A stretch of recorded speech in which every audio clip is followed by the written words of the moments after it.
Evangelho de João, capítulo 1.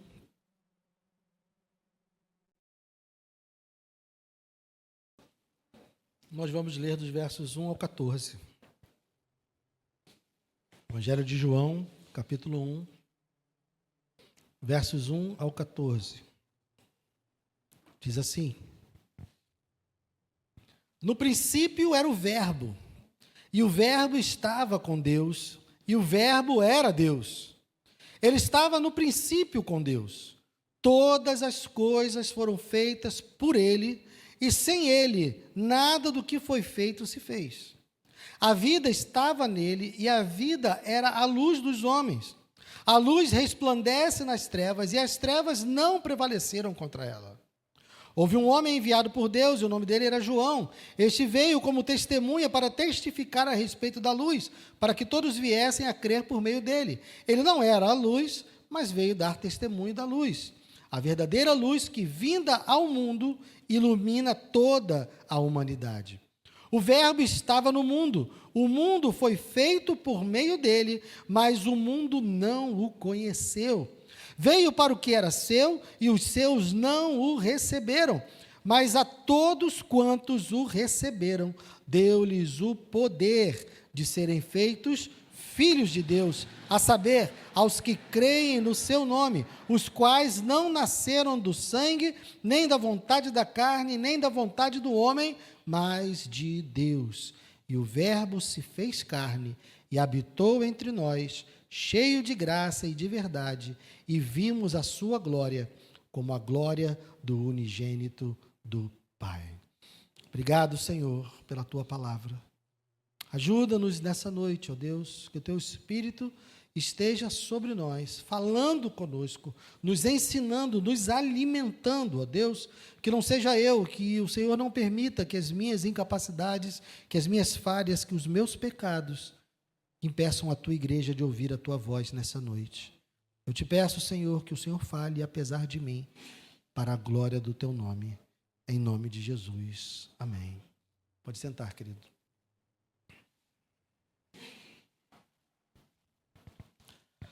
O Natal, para o mundo, é algo que é um bom momento para se ganhar dinheiro com presentes, e se apresenta uma cultura de amor, mas um amor que não tem nada a ver com o amor de Deus. Nós, na igreja, também costumamos apresentar o Natal como uma resposta de Deus para o pecado humano. Mas, embora isso seja verdade, embora Deus tenha realmente enviado Jesus para que os nossos pecados fossem perdoados, João nos convida a olhar um pouco mais fundo para essa realidade. Jesus realmente veio para nos livrar da condenação do pecado, mas nós vamos ver que o propósito de Deus ao remover o pecado é o que realmente importa.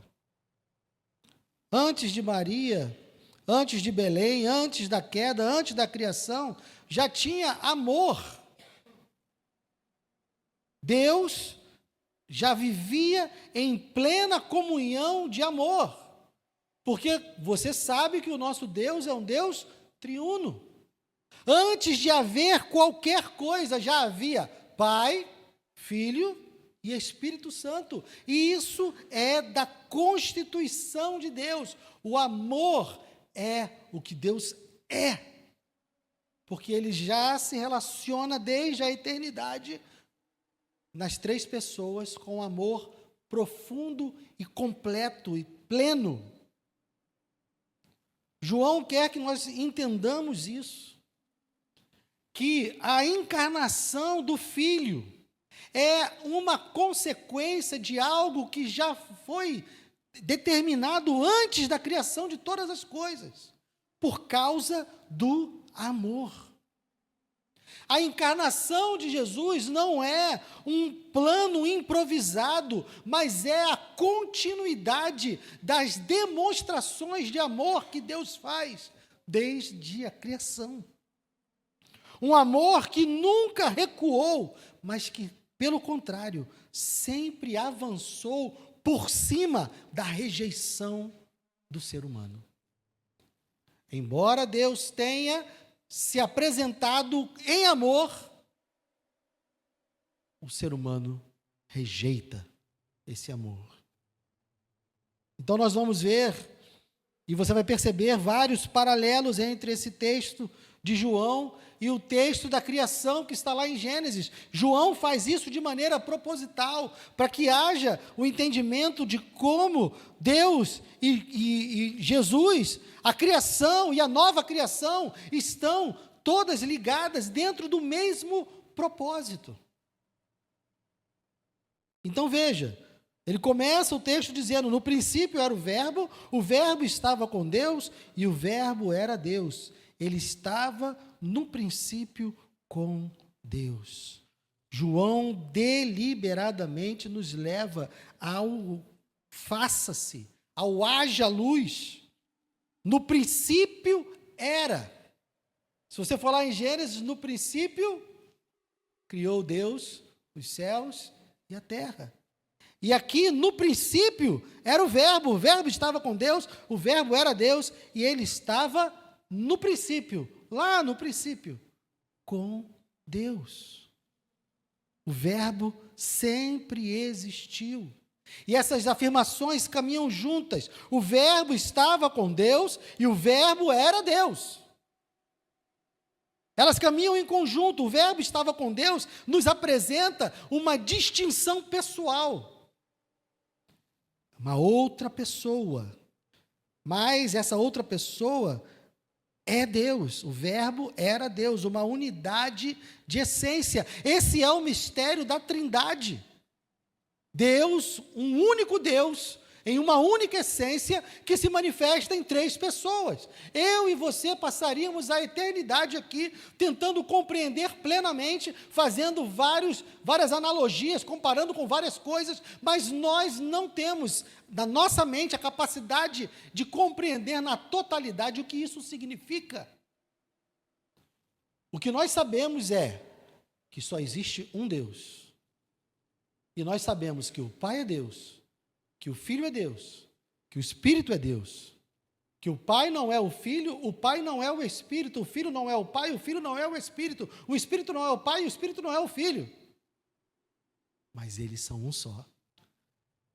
E são o nosso único e verdadeiro Deus. E isso está expresso aqui, o verbo estava com Deus e o verbo era Deus. Ou seja, meus irmãos, antes de que houvesse mundo, antes de que houvesse tempo, antes de que houvesse qualquer outra coisa na eternidade, além de Deus, já havia amor. A eternidade de Deus não é uma eternidade de solidão, é uma eternidade de comunhão. Deus existe eternamente, desde sempre, em comunhão. A comunhão entre o Pai, o Filho e o Espírito. Nunca houve um momento de solidão no universo. O Pai ama o Filho no Espírito desde toda a eternidade. Entender isso, meus irmãos, é crucial. Por quê? Porque nós ficamos nos perguntando por que Deus criou todas as coisas. Por que Deus fez todas as coisas? Por que Ele nos criou? Por que Ele nos chamou a um relacionamento? Sabendo que sempre houve comunhão, sabendo que nunca faltou relacionamento para Deus, que nunca faltou amor, porque Ele é amor, e essa existência trinitária sempre foi suficiente. Nós podemos entender que a criação não foi feita para suprir uma carência de Deus. Deus não nos criou porque Ele estava se sentindo sozinho. Porque Ele já tinha companhia plena, perfeita. E um relacionamento pleno e perfeito. Nós não fomos criados para suprir uma carência, uma necessidade de Deus. Deus age a partir da plenitude do amor. Deus olha para essa vida que ele tinha, uma vida que já era compartilhada entre Pai, Filho e Espírito, e ele decide expandir esse relacionamento para que mais pessoas pudessem ser beneficiadas desse relacionamento. Então, quando Deus nos cria, Ele nos cria para compartilhar a vida que Ele já tinha. Ele está doando a nós algo que Ele já tinha de concreto. Ele não estava recebendo absolutamente nada na criação. O que Ele estava fazendo era compartilhando. O que Ele estava fazendo era doando. Então, a vida que Deus criou é uma vida compartilhada. Ele compartilhou a vida. Versos 3 a 5. Todas as coisas foram feitas por Ele, e sem Ele, nada do que foi feito se fez. A vida estava nele, e a vida era a luz dos homens. A luz resplandece nas trevas, e as trevas não prevalecem contra ela. Então vejam, a criação não nasce de necessidade, a criação nasce de generosidade. E João continua dizendo, a vida estava nele e a vida era a luz dos homens. A vida não é algo que Deus possui. Deus é a vida. Deus, quando compartilha a vida, Ele compartilha de si mesmo. Ele apenas comunica algo que Ele é. Ele compartilha de si próprio. Então, a criação não é algo funcional.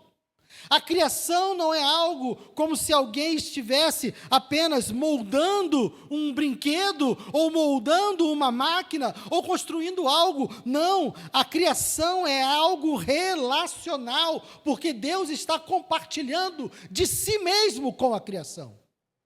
E toda a vida que existe é um espelhamento, é um compartilhamento da vida do próprio Deus. Então não é um brinquedo, não é algo à parte, é algo que vem da sua própria vida. O homem é criado para viver à luz dessa vida, em comunhão com o seu Criador. Sem comunhão com o Criador, não há vida.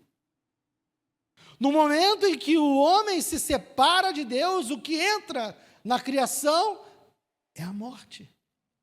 Porque separar-se de Deus é separar-se da vida. Só há vida em Deus. Mas João dá uma antecipada na atenção aqui e nos diz, no verso 5, a luz resplandece nas trevas, e as trevas não prevalecem contra ela. As trevas avançam, não porque Deus falhou, mas porque o homem, a criatura, rompeu o seu vínculo, rompeu a sua comunhão com Deus. Deus foi rejeitado pela sua criação. Deus esbanjou do seu amor e, voltando-se lá para Gênesis, Ele entregou o mundo inteiro para Adão e Eva e disse a eles, vivam, dominem sobre toda a terra. Mas eles rejeitaram a Deus no momento em que decidiram desobedecê-lo.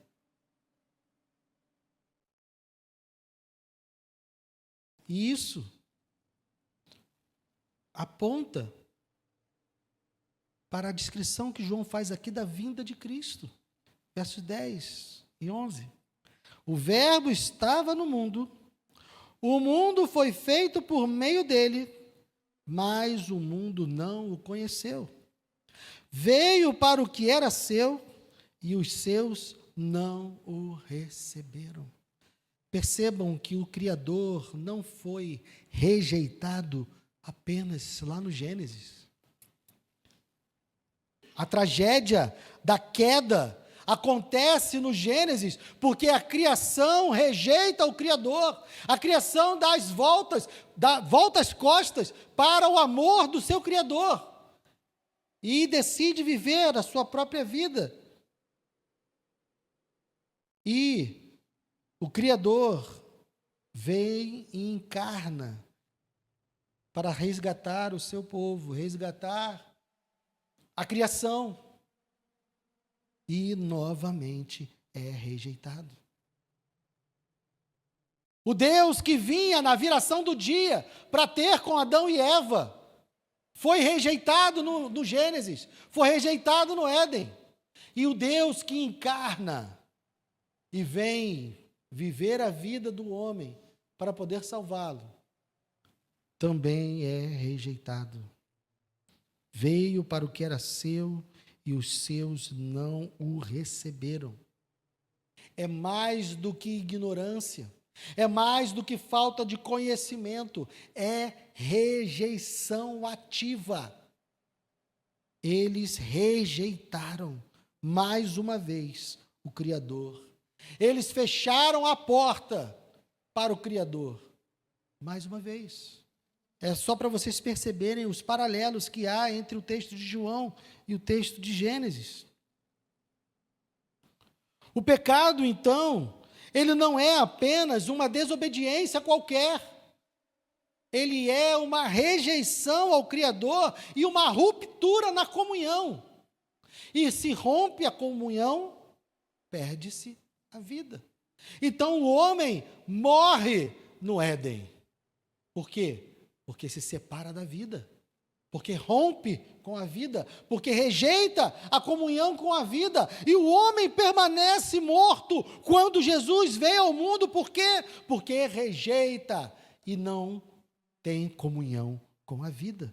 É uma recusa de viver a vida que Deus dá. É uma rejeição ativa a viver a vida que Deus quer que vivamos. Então Deus se doa em amor quando cria todas as coisas no Gênesis e é rejeitado. E Deus se doa em amor quando envia o seu Filho para viver nesse mundo e nos resgatar, e é rejeitado. E a grande pergunta é: o que Deus faz? Deus desiste? Deus recua? Não. Deus avança com seu amor eterno. Deus supera a rejeição do ser humano, porque Ele está determinado a compartilhar do seu amor. E Ele supera a rejeição do ser humano. Versos 12 a 14. Mas a todos quantos o receberam, deu-lhes o poder de serem feitos filhos de Deus, a saber, aos que creem no seu nome, aos quais não nasceram do sangue, nem da vontade da carne, nem da vontade do homem, mas de Deus. E o Verbo se fez carne e habitou entre nós, cheio de graça e de verdade, e vimos a sua glória, a glória do unigênito do Pai. Onde houve rejeição, meus irmãos, houve um plano de salvação. Lá no Éden, quando o homem rejeita Deus, Deus traz os seus decretos punitivos, mas diz que o descendente da serpente e a descendência da mulher seriam inimigas, e que o descendente da mulher iria esmagar a cabeça da serpente, embora a serpente lhe ferisse o calcanhar. E ali Deus já havia determinado que o seu amor iria vencer. Onde houve rejeição, Deus oferece a adoção.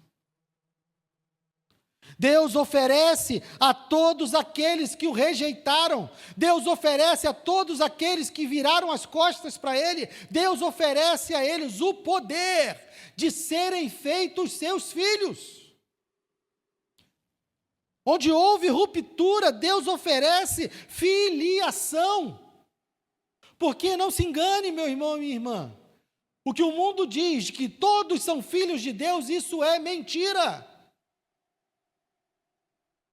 A palavra nos diz que somente aqueles que receberam o poder de serem feitos filhos de Deus, a saber, aos que creem no seu nome. Só é filho de Deus quem crê no nome do Senhor Jesus. Os outros ainda estão rejeitando, ainda estão virando as costas para o amor. É interessante, irmãos, pensar. Eu não sei vocês, mas toda vez que converso e prego o Evangelho, e converso sobre o Evangelho, e converso sobre o amor de Deus com outras pessoas, elas têm uma visão, e acho que talvez nós, como igreja, tenhamos alguma responsabilidade nisso, mas eles enxergam no Evangelho, eles enxergam na ação de Deus, um Deus punitivo, um Deus que tem prazer em castigar, e que nos subjuga, e que nos domina, e que nos obriga a viver uma vida limitada. Essa é a visão que o mundo tem. Talvez nós tenhamos responsabilidade nessa visão, talvez nós não estejamos sabendo comunicar o Evangelho. Mas o que a palavra nos apresenta é que toda a motivação de Deus, desde o princípio, é amor. Ele criou todas as coisas por amor. Ele criou um povo e formou um povo para si por amor. Ele enviou o seu filho para morrer na cruz por amor. Ele está salvando pessoas hoje por amor. O Evangelho é a expressão do amor de Deus. Nós precisamos aprender a comunicar isso. Talvez nós não estejamos vivendo isso e por isso não consigamos comunicar isso. Você não obedece a Deus por medo dele. Nós obedecemos a Deus porque entendemos o tamanho do amor dele por nós. Nós entendemos até onde ele foi por nos amar, por querer ter um relacionamento conosco. Então nós, quando abrimos mão da nossa vida, quando abrimos mão dos nossos desejos, quando nos arrependemos dos nossos pecados, não é para fugir do inferno. É para corrermos para os braços do nosso Criador amoroso. É por amar a Deus e não por temer o inferno. Porque por medo do inferno, qualquer oferta que nos livrasse do inferno, estaria bom. Nós precisamos corresponder, amar ao Senhor. E talvez porque nós estejamos vivendo mais com medo do inferno do que por amor a Deus. Talvez o evangelho que a gente comunica seja um evangelho que fala mais da punição e do rigor de Deus do que do seu amor. Mas saiba, meu irmão e minha irmã, quando você estiver com a sua família, no dia 24, quando você estiver prestes a servir a ceia, eu não sei se vocês ainda são daqueles que só comem depois da meia-noite, espero que não, porque é uma tortura muito grande para quem gosta de comer, né? Mas eu não sei em que momento você vai servir a sua ceia, mas quando a sua família estiver reunida, quando seus filhos estiverem lá presentes, a sua mãe, seus primos, toda aquela galera do quintal, eu também não sei como é que vai ser o seu Natal, mas eu espero que seja um Natal cheio de pessoas ao seu redor.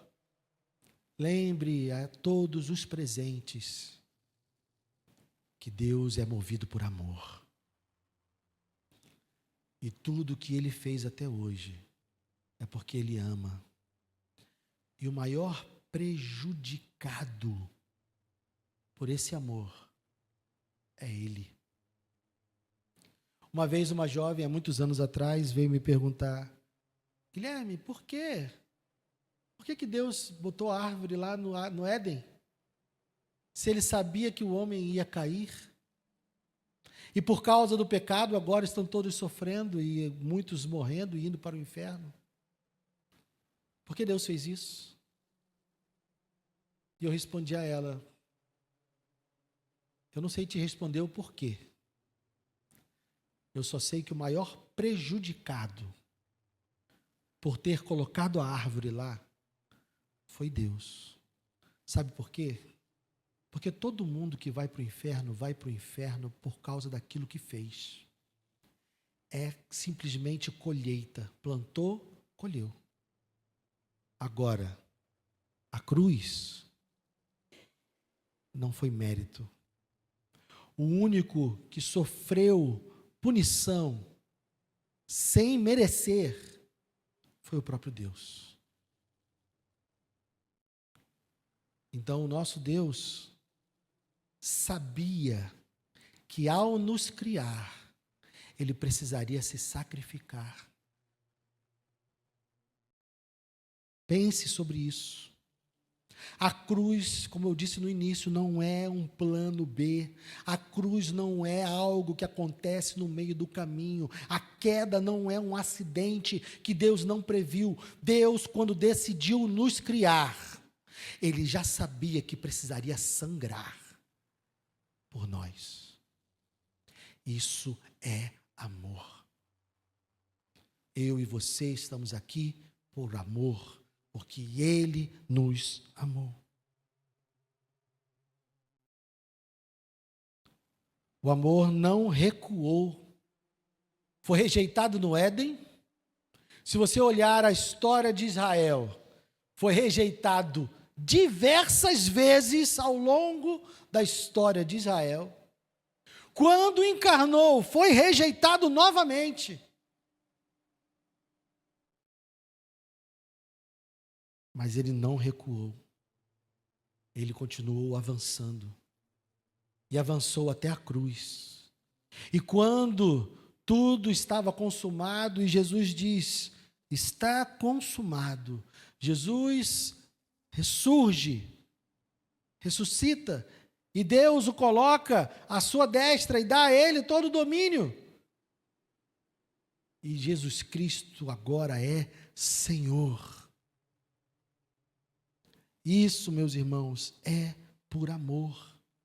É o avanço do amor. Foi necessário que o Filho morresse para que o amor vencesse. E o amor venceu na cruz. E agora, todo aquele que crê no Senhor Jesus, todo aquele que confessa o nome de Jesus como seu Senhor e Salvador, é amado por Deus, tem os seus pecados perdoados e todo o empecilho, toda a barreira é retirada. Então percebam o que eu disse no começo, Jesus veio tirar o nosso pecado, sim, mas esse não é o fim em si mesmo. Jesus veio tirar o pecado, porque o pecado impedia a nossa comunhão com Deus. O que Deus quer é comunhão contigo. Os pecados foram perdoados para que Deus tivesse comunhão contigo. Você pode orar, porque Deus se sacrificou para que você pudesse orar.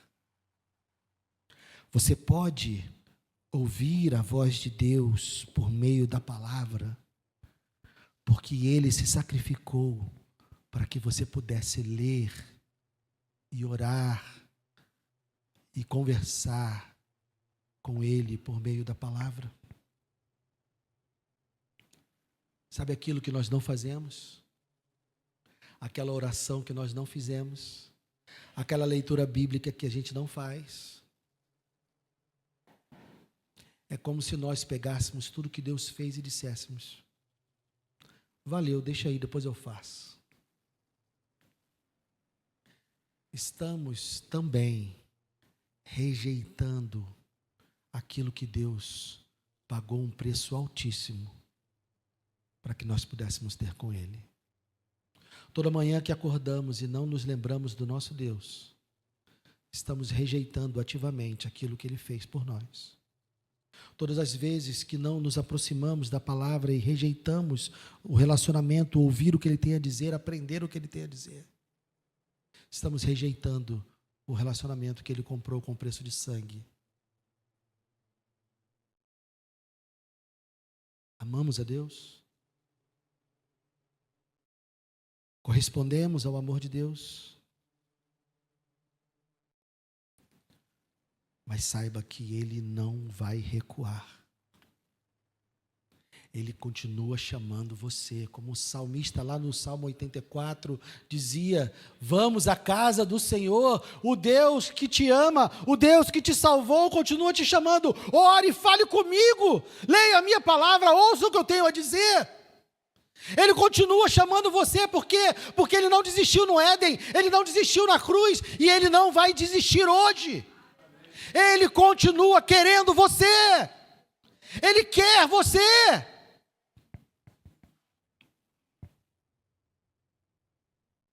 Aquele que vinha ter com Adão e Eva na viração do dia, lá no Éden, Ele está habitando entre nós hoje.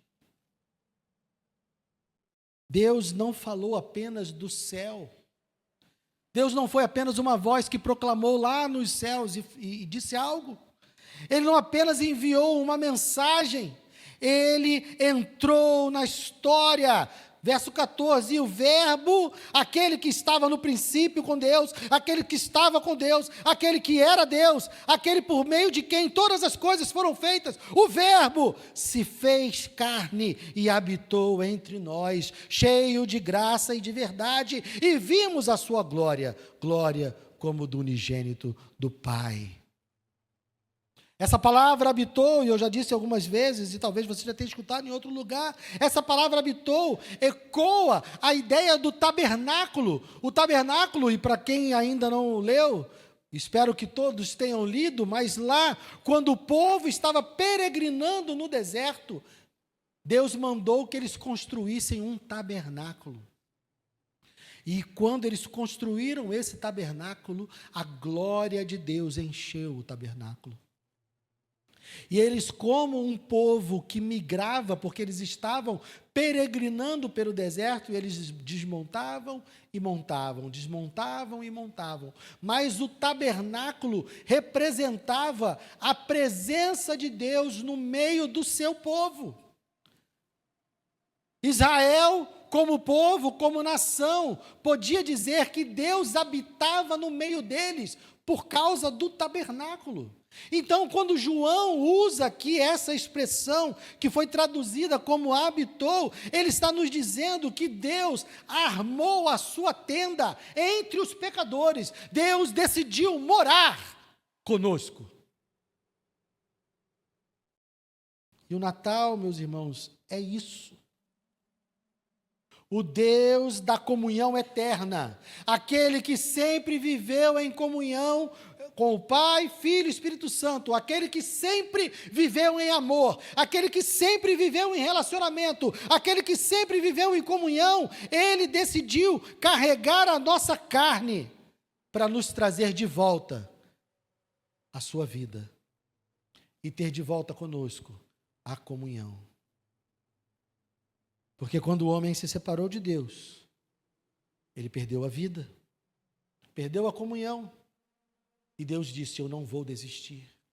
E Ele providenciou um meio para que nossa vida voltasse, para que nós tivéssemos uma nova vida e tivéssemos de novo comunhão com Ele. É isso que significa o Natal. Deus está determinado, Deus está empenhado em fazer tudo o que é necessário para ter um relacionamento contigo. Ele quer você. Ele ama você. O Natal não é apenas sobre uma criança numa manjedoura. O Natal é sobre um amor que não desistiu. Um amor que está empenhado.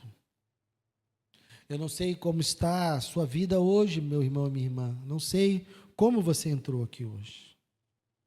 Mas nós vivemos num tempo difícil, porque vivemos num mundo cheio de pecados.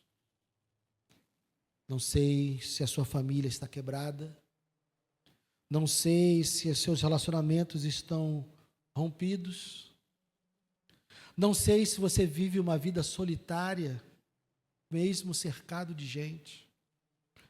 O que eu sei é que o Deus que sempre viveu em comunhão, quer ter comunhão com você.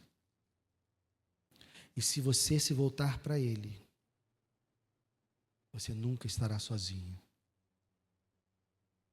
Se você o abraçar, se você reconhecer os seus pecados, confessá-los e confessar Jesus como seu Senhor e Salvador, você nunca estará sozinho. O Deus Criador está contigo, o Deus Triuno não está nos chamando para observar de longe, o Deus Triuno está nos chamando para participar da sua comunhão. O mesmo relacionamento que o Pai tem com o Filho, que o Pai tem com o Espírito, que o Filho tem com o Pai, que o Filho tem com o Espírito, que o Espírito tem com o Pai, que o Espírito tem com o Filho. Esse mesmo relacionamento Ele quer incluir você. Não é algo irreal. Não é um conto de fadas, é o Deus vivo te chamando para um relacionamento. Receber Cristo é mais do que receber uma doutrina. Receber Cristo é mais do que receber uma ideia, uma ideologia. É ser trazido de volta à mesa da comunhão com o Deus Triuno. É Ele colocando novamente um prato na mesa. Haviam 3 pratos na mesa. E agora tem mais um para você. Se assentar com Ele todos os dias. Todo o tempo. Ele está com um prato à mesa. Isso só foi possível porque o Verbo se fez carne. Isso só foi possível porque o amor eterno não recuou. Isso é possível porque a comunhão foi restaurada pela graça. Então, lembre-se, o Natal proclama que Deus não desistiu do seu plano e Ele está determinado. O Natal proclama que o Deus que ama não foi vencido pela rejeição do homem. Ele vence a rejeição do homem. E que Deus permaneceu fiel ao seu amor eterno. Então o Verbo se fez carne para que os pecadores se tornassem filhos. O Verbo se fez carne para que estrangeiros fossem incluídos na nação, no povo de Deus. O Verbo se fez carne para que a comunhão fosse restaurada. Ele é a solução para todas as rupturas. Ele é a solução para todas as separações. Está separado da sua família, está rompido com seus filhos, está rompido com seus pais, está separado de quem quer que seja. Ore, clame e pregue, porque é o Evangelho de Deus que vai restaurar e derrubar qualquer barreira que existe. E é o Evangelho do Senhor, o amor de Deus, que tem o poder para restaurar todos os relacionamentos. Amém? Vamos orar. Pai amado, obrigado por não desistir de nós, Senhor. Todos os dias eu dou razões para o Senhor desistir de mim. Todos os dias eu dou razões para o Senhor olhar e dizer, não vale a pena. Mas o Senhor não desiste. O Senhor continua dizendo, eu vou restaurar. Obrigado, meu Deus, por esse amor invencível, esse amor que ninguém pode derrotar, que ninguém pode impedir, que ninguém pode tomar ou roubar. Obrigado, Deus, por esse amor que venceu todos os obstáculos e continua vencendo corações endurecidos, e continua transformando mortos em vivos, continua tirando corações de pedra e colocando corações de carne, continua ressuscitando mortos. Obrigado, meu Deus, que nesse Natal nós não nos esqueçamos do teu amor e da tua graça.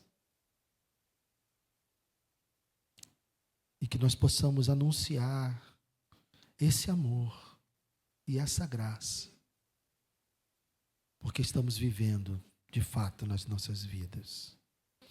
Obrigado, meu Deus. Te louvamos e te agradecemos em nome de Jesus. Amém e amém.